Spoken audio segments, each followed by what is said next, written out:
AP మాజీ మంత్రి Karumuri Nageswararao arrest అయ్యారు. కొండాపూర్లోని నివాసంలో కారుమూరి నాగేశ్వరరావును అరెస్ట్ చేశారు ఈడీ అధికారులు. ఏపీ లిక్కర్ రవాణా కేసులో కారుమూరి నాగేశ్వరరావు అరెస్ట్ చేసినట్టు తెలుస్తోంది.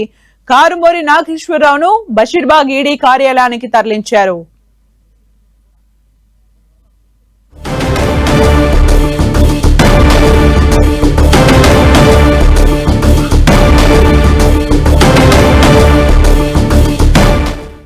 ఏపీ మాజీ మంత్రి కారుమూరి నాగేశ్వరరావు అరెస్ట్ అయ్యారు. కొండాపూర్లోని నివాసంలో కారుమూరి నాగేశ్వరరావును అరెస్ట్ చేశారు ఈడీ అధికారులు.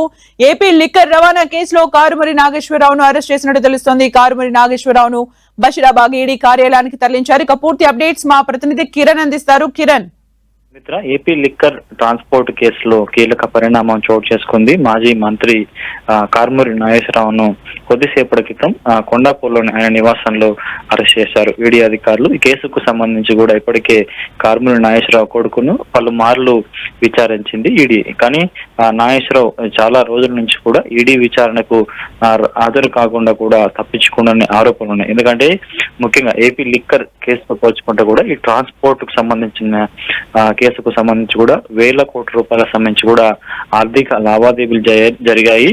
ముఖ్యంగా హవాలా రూపంలో కూడా పెద్ద మొత్తంలో ముడుపులు అందినట్టుగా ఆరోపణల నేపథ్యంలో ఏపీ ప్రభుత్వం వేసిన సిట్ అంటే ఈ ఏపీ లిక్కర్ తో పాటు ఏపీ లిక్కర్ ట్రాన్స్పోర్ట్ కు సంబంధించి కూడా ఇప్పటికే ఏపీ ప్రభుత్వం దృష్టి సారించింది. పలువురును కూడా అరెస్ట్ చేసింది. కానీ దీంట్లో సంబంధించి కూడా కొన్ని వేల కోట్ల రూపాయలకు సంబంధించి కూడా ఆర్థిక లావాదేవీలు జరిగాయి. ముఖ్యంగా హవాలా సొమ్ము సంబంధించి కూడా ట్రాన్సాక్షన్ ఆరోపణల నేపథ్యంలో ఏపీ సిఐడి సంబంధించిన అధికారులు పెట్టిన కేసు ఆధారం కూడా ఈడీ గడిచిన కొద్ది రోజులుగా దర్యాప్తు చేసినట్టుగా చెప్పుకొస్తుంది. పలుమార్లు ఈ లిక్కర్ ట్రాన్స్పోర్ట్ కు సంబంధించి ఎవరైతే ఆరోపణలు ఎదుర్కొంటున్నారో వారి హస్తం ఉందో వారందరినీ కూడా వరుసగా పిలిచి ఈడీ అధికారులు విచారణ చేస్తున్నారు. కొద్ది రోజుల క్రితం కూడా నాగేశ్వరరావు కొడుకుని కూడా ఈడీ అధికారులు ఆఫీస్ కి పిలిపించారు. కానీ ప్రస్తుతానికి అయితే గడిచిన కొద్ది రోజులుగా ఈయన ఈడీ విచారణకు హాజరు కాకుండా కూడా ఉంటున్నట్టుగా చెప్పి అందులో భాగంగా కొద్దిసేపటి క్రితం అరెస్ట్ చేసి ఆయనని బషీర్బాగ్ ఈడీ ఆఫీస్ కి